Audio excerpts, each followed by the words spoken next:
They want us to believe King Charles is a heartbroken father, saddened and perplexed by Prince Harry's words. But let's get real.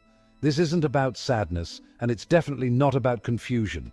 It's about palace power games, secret briefings, and a media machine built to protect the monarchy at Harry's expense. The question isn't.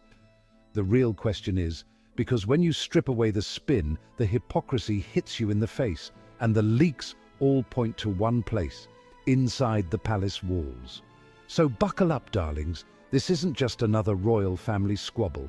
This is a full-blown sabotage story. And tonight we're pulling the mask off the monarchy's oldest trick in the book. Buckingham Palace wants us to believe Harry can't be trusted, that he's the one leaking, stirring, and rewriting history.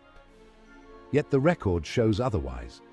It wasn't Harry's camp that briefed reporters about his so-called official visit, the supposed warm hug with Charles, or even the family photograph. All of that detail came from palace aides, straight into the press.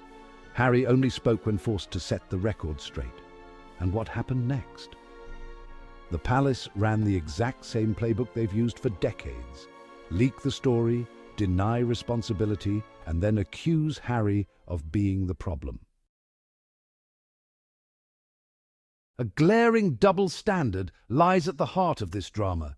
Harry and Meghan were condemned for speaking out, breaking the code of silence. Yet, the palace has long leaked damaging stories about them. This hypocrisy frames Harry as a betrayer, while the palace whispers to the media.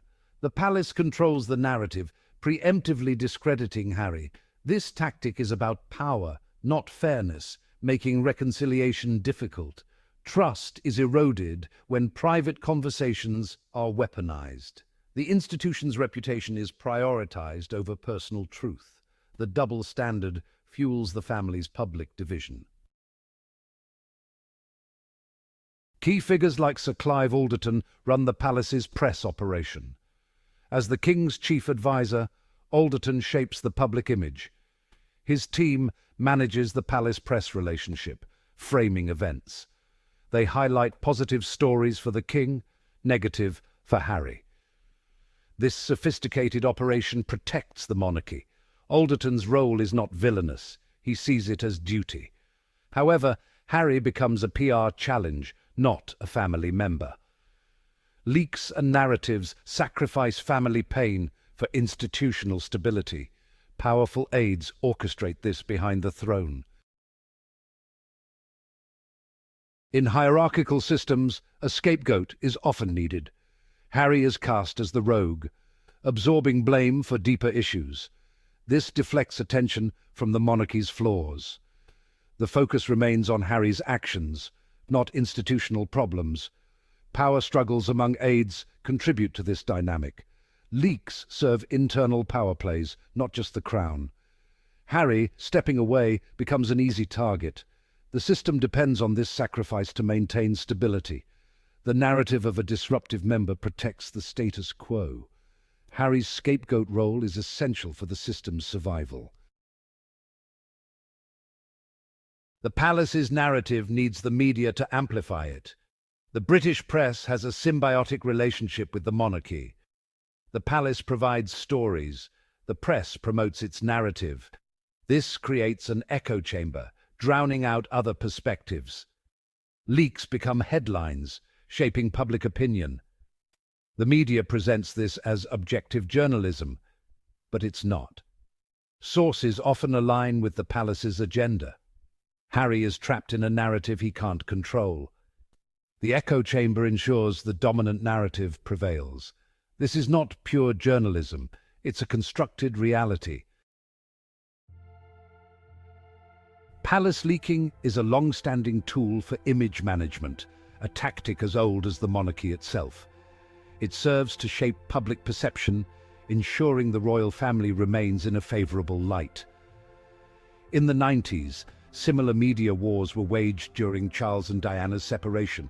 The media frenzy was relentless, with every detail scrutinized and sensationalized.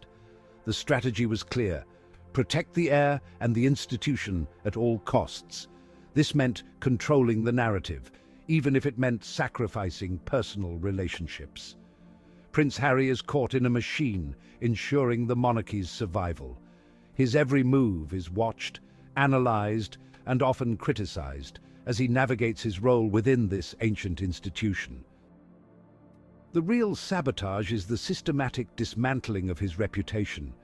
This is not just about headlines. It's about shaping a narrative that serves the monarchy's interests. The media is used to enforce silence and control, acting as both a shield and a sword for the royal family. The narrative casting Harry as the villain is essential. It diverts attention from the institution's flaws and focuses it on an individual. Without it, the public might question the institution. The monarchy relies on a carefully curated image to maintain its relevance and authority. Harry's role as the troublemaker holds the official story together. It provides a convenient scapegoat for the monarchy's challenges. What we're seeing is not just a family spat. It's a system that depends on Harry being cast as the villain. Why? Because as long as Harry is untrustworthy, Charles can look like the dignified father. The monarchy can look like the victim. And the press, heavily reliant on palace briefings, can keep churning out stories that protect the institution while throwing Harry under the bus. But here's the truth. The sabotage isn't Harry speaking up. The sabotage is the palace's endless cycle of leak, brief, blame Harry, repeat. So next time you see headlines painting Charles as saddened and perplexed, ask yourself, who benefits from that story? Because the record shows, time and again, the real leaks come not from Harry's office, but from inside the palace walls. And as long as the monarchy relies on this old playbook, reconciliation isn't just unlikely, it's impossible. This isn't about Harry destabilizing the institution. It's about an institution addicted to undermining Harry. And that, my darlings, is the real scandal.